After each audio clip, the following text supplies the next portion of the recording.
Welcome back. I'm Casey Campbell with Great Lakes Post, and we are pleased to be joined by Myles Rowe of USF 2000 with the Force Indy team. Of course, one at New Jersey. How's it going, my man? Oh, it's going great. It's been a wild week. So, I know the team's happy, and it was so awesome to deliver for them last weekend, and yeah, just it's a lot of good momentum for Ohio and for the end of the season to start off for the next USF season. In Mid Ohio, of course, in October. Might actually go down there for that. I'm not sure, Oh, but you should, man. You should. I should. I'll have to work on that. But also, kind of coming in there, I know it's been your career's kind of. I mean, you were out of it for a little bit. You came back when the Force Indy team kind of started last year as a as a result of a bunch of other things. But this year with the I know that Team Penske's kind of behind us. The Penske organization's been behind this effort as well. But what's it like to see this team that was just put together last year, in their first season of competition this year to get it done, and get their first win and your first win? Yeah, man. I mean, geez, it's been a crazy journey. It's always been a dream. You hear about all the F1 and IndyCar drivers, like kind of leading a team forward and leading them to championships, and it inspires you to kind of be that team leader, as wanting to be a race car driver, because of the bonds and just the memories you make with all those people, that are involved in that organization. So, I mean, it's a huge blessing that I'm in a position where I can do that a little bit, and just to go through the whole year and build those relationships with the whole crew and everybody, and then just see ourselves progress and actually like execute like very well and accordingly. It's crazy, man, and to come through with the win before the season and it's just it's unreal. Like, I mean, when I crossed the line, I mean, it was because we came from 10th and passed in the last lap, so it was a little bit hard to believe in the moment, but I mean, it's a journey that we've been really working hard at, and you could say it was gonna happen. It was gonna happen at some point. Our willpower was too strong for it not to happen this season, and I'm just so glad that I believed that. I mean, my head was kind of in that headspace before New Jersey.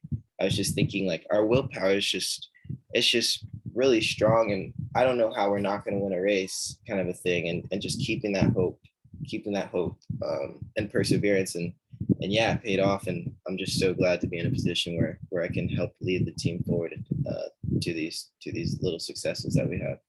Yeah, so you probably got a lot of congratulations. Of course, also I should probably point this out. First African American to win at any level of IndyCar, whether it's IndyCar, Indy Lights, Indy Pro 2000, or USF 2000.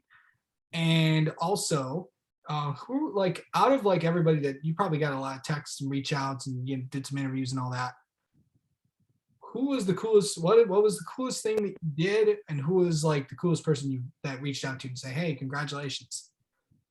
The coolest thing I did? Yeah.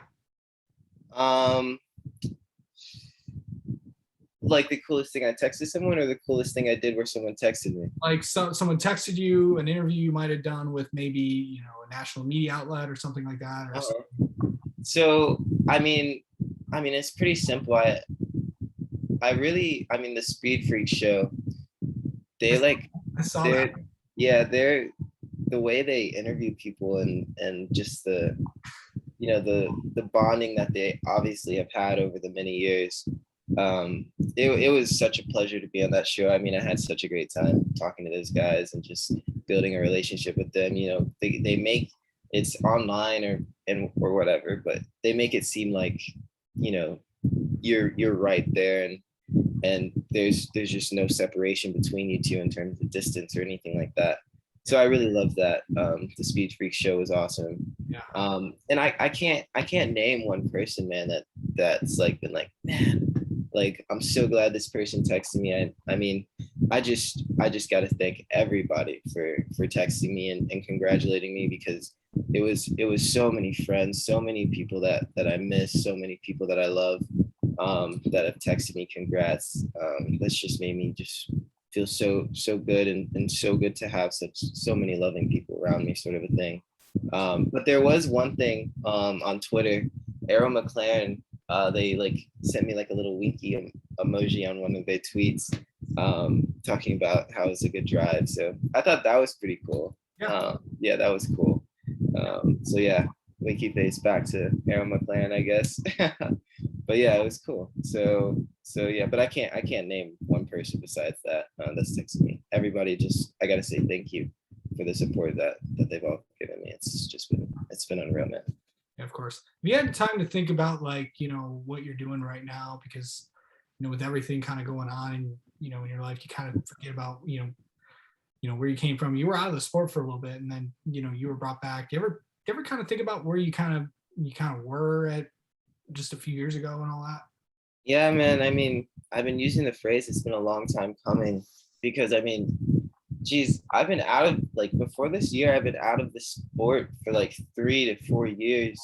I mean, like literally, like I started watching racing like not even a little over a year ago, when I realized I was going to start driving again, because the time was so long, it got so bad that anytime I watched racing, especially like Formula One, IndyCar, it literally just made me sad, to a point where like I just couldn't turn it on anymore. Like I couldn't watch racing because I didn't have a drive, sort of a thing.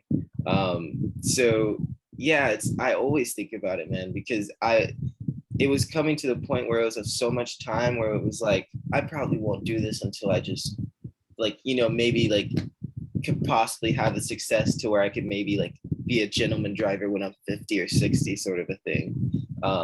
Yeah, like it's, I really was in a point where I was like, this really might just not be something that I thought I was going to be able to do.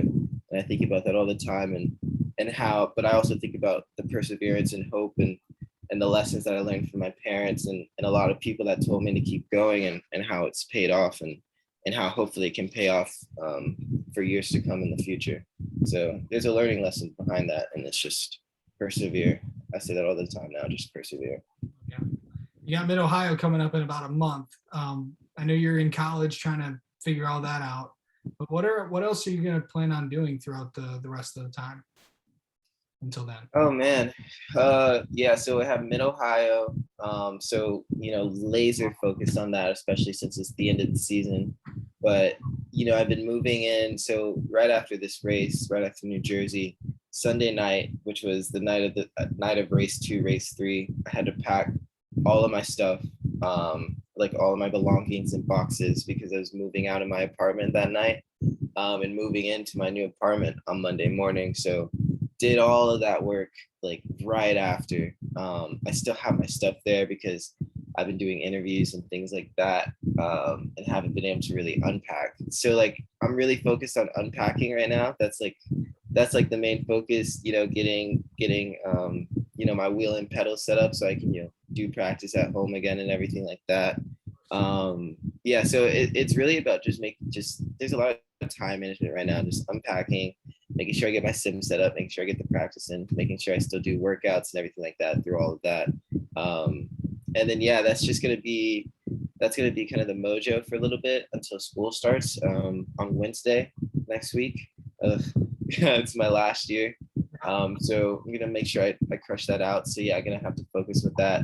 Classes there's some in classes now that I have. So I have classes on Tuesday and Thursday, and then a few online. But I'm gonna have to like report into school on Tuesdays and Thursdays again, which we haven't done in about years or something like that. So that's gonna be a little weird. I was walking around the city, around the university a little bit, and you're seeing like kids from the university again, which is like you could say like so like 2 years ago kind of a thing.